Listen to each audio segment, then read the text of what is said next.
नमस्कार, मी डॉक्टर मधु पवार आणि आपण पाहत आहे टीका आणि टिप्पणी. अरविंद केजरीवालांची तिहारमध्ये रवानगी.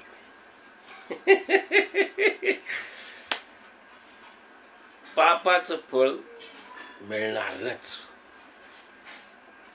आणि ते केजरीवालांना आता मिळालेलं आहे. सुनीता केजरीवाल अरविंद केजरीवालांच्या धर्मपत्नी. कालच त्यांनी भाषणामध्ये केजरीवाल सिंह है, त्यांना कोणी तुरुंगात जास्त काळ ठेवू शकत नाही अशी गर्जना केली होती. खरं ती वल्गना होती, असं बोलावं लागतं. टाळे खाऊ वाक्य बोललं की बरं वाटतं लोकांनाही, आणि ते स्वतःला खोटं खोटं समाधान मिळत राहतं. खोटं समाधान राहतं हे आपल्याला. आणि आता केंद्र केजरीवालांना 15 एप्रिलपर्यंत तिहार तुरुंगात पाठवून दिलेलं आहे. हे ईडीचं वैशिष्ट्य आहे. ईडीकडे एकदा मनुष्य अडकला तो कमीत कमी 5-6 महिने तर काही बाहेरच येत नाही. म्हणून केजरीवाल आता 5-6 महिने तरी कमीत कमी काही बाहेर येत नाही, हे तर पक्क झालेलं आहे. 15 तारखेला परत न्यायालयात जातील, परत जामीन मिळणार नाही, परत तिहारमध्ये पाठवणी होणार होईल, याच्यात काही शंका नाही आहे.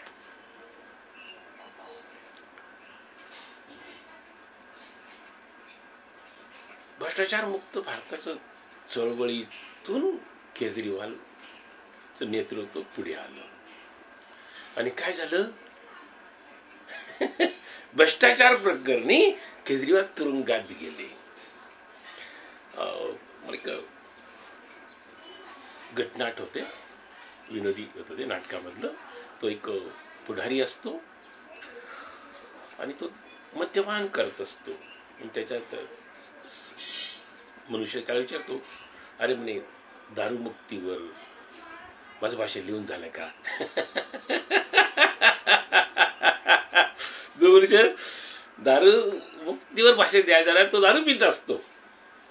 हे तसंच झालं. तुम्ही भ्रष्टाचारावर बोलायचं आणि तुम्ही भ्रष्टाचाराच्या प्रकारातच सापडले तुम्ही, असं होतं. नैतिकतेच्या बाता करणारे अनैतिक असतात, व्यभिचारी असतात, साध्या भाषेत सांगायचं लफडेबाज असतात. हे असं होतं. भ्रष्टाचार न बोलणारे, भ्रष्टाचार विरोधात बोलणारे रोज भ्रष्टाचार करत असतात. आणि हे आपल्या देशात तर अजिबात नवीन नाही आहे. आपल्या देशामध्ये काहीही वेगळं नाही आहे. आपल्या देशात आपण ते रोजच पाहत असतो. आपण या केजरीवालांनी हम तो डुबेंगे सनम तुमको भी ले डुबेंगे म्हणत आतिशी आणि सौरभ भारद्वाज या त्यांच्या 2 मंत्र्यांची वाट लावण्याचा पुरेपूर बंदोबस्त करून दिला आज तुरुंगात जाता जाता. म्हणजे कसं, विजय नायर जो कोणी या घोटाळ्यामध्ये लिप्त आहे तो मला भेटत नव्हता, तो आतिशी आणि सौरभ भारद्वाज यांना भेटत होता, असं केजरीवालांनी सांगून टाकलं. म्हणजे मग काय झालं, आता केजरीवालांनी आपल्या घातलं घोंगडं या दोघांच्या गळ्यात टाकून दिलेलं आहे.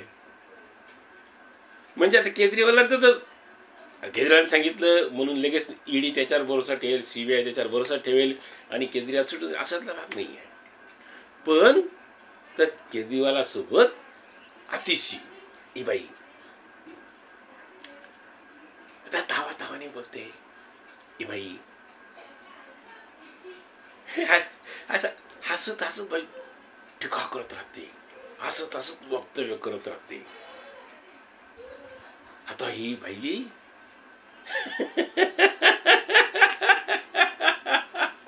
हसणं विसरून जाईल. जेव्हा ईडीची नोटीस येईल ना, तेव्हा ही बाईचं हसणं विसरून जाईल. ही बाई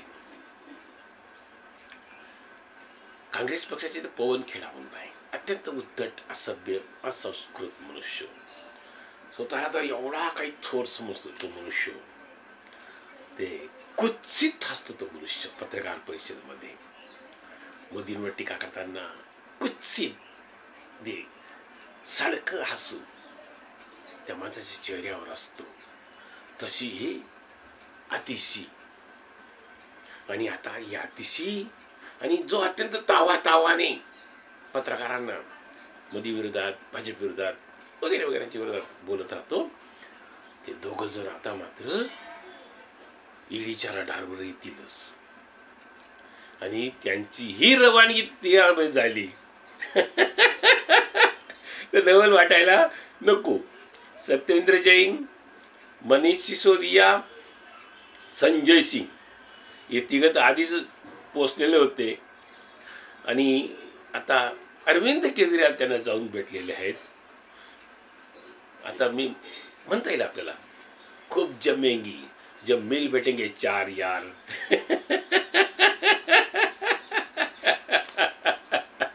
आणि आता सौरभ भारद्वाज आणि अतिशी केव्हा तिहाराकडे निघतात हे पाहणं तोलाचं राहणार आहे. अरविंद केजरीवालांनी अजून राजीनामा दिला नाही. आता तो खरं नैतिकतेची तुम्ही जर बाता करत असाल, तुम्ही नैतिकतेची जर दुहाई देत असाल, तुम्ही ग्वाही देत असाल आणि तुम्ही मुख्यमंत्री पदाचा राजीनामा देत नसाल, तर मग हे अत्यंत वाईट लक्षण आहे. अत्यंत वाईट लक्षण आहे. तो मनुष्य खरा प्रामाणिक राहिला असता, स्वाभिमानी राहिला असता, तर सन्मानाने त्याने सांगितलं असेल की मी राजीनामा देतो आहे. भले त्याच्या पत्नीला सुनीता केजरीवालांना मुख्यमंत्री करता आलं असतं किंवा आणखी दुसरं कोणाला करता आलं असतं, त्यांचं एखादं प्यादं बसवता आलं असतं, पण त्या माणसाने तेवढा सुद्धा कष्ट घेतलेला नाही आहे. आपल्या कायद्यामध्ये खूप खूप त्रुटी आहेत. कारण आपले जे संविधान लिहिणारे होते त्यांनी कधी कल्पनाच केली नव्हती की केजरीवाल सारखे निर्डावलेले लोक तुरुंगात गेल्यावरही पदाचा राजीनामा देणार नाही. आपला नवाब मलिक तुरुंगात गेला, तो मनुष्य वल्गना करता जाताना त्या मनुष्याने मंत्री पदाचा राजीनामा दिला नाही ना. राष्ट्रवादी ना शरद पवारांनी त्या माणसाला राजीनामा द्यायला सांगितला. हे लोक कायद्याचा गैरफायदा घेतात. का संविधान निर्मात्यांना माहीतच नव्हतं की मंत्री मुख्यमंत्री भ्रष्टाचार करतील, तुरुंगात जातील आणि तुरुंगात गेल्यावर ते राजीनामा देणार नाही, म्हणून त्यांनी तसं काही लिहिलं नाहीये आणि त्याचा हे लोक गैरफायदा घेत आहेत. हा भयंकर प्रकार आहे, भयंकर प्रकार आहे. म्हणून हे थांबलं पाहिजे. आता कायद्यातला तो बदल केला करणे गरजेचं आहे, अनिवार्य झालेलं आहे. की ज्याला शिक्षा तुरुंगात पोलीस कोठडीमध्ये गेला की 2-4 दिवसात की त्या लगेच राजीनामा दिलाच पाहिजे. आणि तो राजीनामा देत नसेल तर त्यांनी राजीनामा दिला आहे असं गृहीत धरून त्याचं पदच गेलं पाहिजे. असं आता बदल करण्याची नितांत गरज आहे. कारण हे नियम असेच तयार झाले. मग आता ही त्रुटी लक्षात आलेली आहे की हे लोक राजीनामा देत नाही, अनेकांनी दिलेला नाही आहे. मग यांना राजीनामा देणं भागच केलं पाहिजे, भागच पाडलं पाहिजे. ते सोपं काय की एकदा तुम्हाला न्यायालयीन कोठडी मिळो की तुरुंगात पाठवलं तर तुम्ही 2 दिवसात राजीनामा दिलाच पाहिजे. आणि तो 2 दिवसात तो राजीनामा देत नसेल, निगरगट्ट असेल, तर तिसऱ्या दिवशी त्याचा राजीनामा गृहीत धरला गेला पाहिजे आणि आपोआप ते पद त्याचं रद्द झालं पाहिजे. असं केल्याशिवाय हा जो प्रकार सुरू आहे, अरविंद केजरीवाल सारखे, नवाब मलिक सारखे गेंड्याच्या कातडीचे निर्ढावलेले हे लोक सुधारणारच नाही. काही बदलणार, त्यांना काही फरक पडत नाही. म्हणून या कायद्यातही बदल झाला पाहिजे. आता अरविंद केजरीवाल तर गेले तिहारमध्ये. आता त्या माणसाने भगवद्गीता आणि महाभारत हे 2 ग्रंथ मागितले आहे. आता आता हे सगळं सुचेल त्या माणसाला. आणि लालू प्रसाद यादव नाही का तुरुंगात गेले होते, त्यांनी मग धर्मग्रंथ वाचायला सुरुवात केली होती. मग आता हे अरविंद केजरीवाल हिंदू विरोधी गटातील नेता आहे. जसे सगळे विरोधी पक्षातले आहेत ना, ते सगळे हिंदू विरोधी गटातले आहेत, कट्टर हिंदू विरोधी.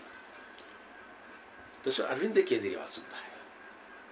पण अरविंद केजरीवाल पटापट या बोटाची थुंकी त्या बोटावर पटापट थुंकून चाटणारा मनुष्य, पलटी मारणारा मनुष्य आहे. म्हणून त्याने काय केलं की राम मंदिरावर टीका केली आणि मंदिर निर्माण झालं तर लगेच आम्ही दिल्लीच्या लोकांना अयोध्येची यात्रा घडवून सांगायला लागला तो मनुष्य. आता हिंदुत्वाचं वातावरण आहेच, लोक हिंदुत्वाच्या बाजूनेच बोलत आहेत. आणि म्हणून मी हिंदू विरोधी नाही आहे हे दाखवण्यासाठी हा आटापिट्टा आहे. अरविंद केजरीवालला क्रिप्टो ख्रिश्चन म्हटलं जातं. म्हणजे ते ख्रिश्चनच असतात, पण ते दाखवताना की दाखवत नाही आम्ही ख्रिश्चन आहे, पण त्यांचे हिंदूच्या नावाने वावरत राहतात. अरविंद केजरीवालची शक्यता आहेच, कारण हा मनुष्य मदर टेरेसांकडे 2 महिने होता. हा एका चांगल्या आश्रमात, एखाद्या चांगल्या स्थळी, जिथे एखाद्या गुरुद्वारात नाही गेला मनुष्य, पंजाबी आहे मनुष्य, गुरुद्वारात गेला आणि 2 महिने सेवा द्यायला गेला. कुठे? मदर टेरेसांकडे. मी शक्यता आहे अरविंद केजरीवाल ख्रिश्चन असला पाहिजे. यांना क्रिप्टो ख्रिश्चन म्हटलं जातं. पण मग हिंदुत्वाचं वार आहे, मग मी हिंदू आहे हा दाखवण्यामागे हाही सुद्धा एक हेतू, सुप्त हेतू असू शकतो 100%. कारण अत्यंत कुटील, कारस्थानी, ढोंगी, लबाड मनुष्य आहे मनुष्य. कारण अरविंद केजरीवाल अण्णा हजारेमधून आंदोलनाच्या आधी जुने कपडे घालून यायचा, तो चुरगळलेले, विस्त्री न केलेले आणि अगदी गाबाळ ग्रंथी म्हणता येईल ना, घाणेरडा, कसं तरी कळकट मळकट अशा वेसाने यायचं तो मनुष्य. ते ढोंगच होतं ते. जसं ममता बॅनर्जींचं आहे, सुती साडी आणि स्लीपर. हे देखाव असतं या लेखांचा, भांडवल असतं यांचं आलं. मी पाहते त्याग मूर्ती आहे, मी कधी साधी आहे, मी साध्या साड्या वापरत नाही. मग जयललिता सारखे माझ्याकडे शेकडो साड्याचं नाहीच आहे, शेकडो पादत राहण्याची जोडणी आहे, दागिने नाही आहेत. हा यामागे दाखवण्याचा उद्दिष्ट असतो. मी किती साधी आहे, निर्लोभी आहे, हा यांचं दाखवण्याचा हट्टास असतो. आणि मग हे त्यांचं भांडवल असतं, त्या भांडवलाचं ते करून आपलं मतांचं पीक आपल्या जोडीत भरभरून पाडून घेत असतात. तर अरविंद केजरीवालांनी तुरुंगात जाता जाता चीज खेळी केलेली आहे. परमेश्वर कृपेने त्यांना तुरुंगात निवांत वेळ मिळेल. आता निवांत त्यांना खूप पुस्तकं, ग्रंथ वाचायला मिळेल, अभ्यास करायला मिळेल. हे काही वाईट नाही. आपले जवाहरलाल नेहरू नाही का, ते तुरुंगात राहत होते, म्हणजे काय होतं, राजेशाही थाटात राहत होते ते, आणि निवांत पुस्तकं लिहिता येत होते त्यांना. आणि सावरकरांना काट्याने भिंतीवर कमला हे काव्यसंग्रह लिहावं लागलं होतं. हाही फरक असतो. आता केजरीवालांना खूप खूप शुभेच्छा. त्यांचा तुरुंगातील काळ सुखाचा, आनंदाचा जावो आणि त्यांचा मुक्काम जास्तीत जास्त काळ तेथे राहो आणि त्यांना हिंदू धर्मग्रंथांचा, हिंदू धर्माचा अभ्यास करायची खूप खूप संधी मिळो, अशा माझ्या त्यांना शुभेच्छा आहेत. धन्यवाद मित्रांनो. हा व्हिडिओ आपल्याला आवडला तर शेअर करा, लाईक करा, सबस्क्राईब करा. धन्यवाद.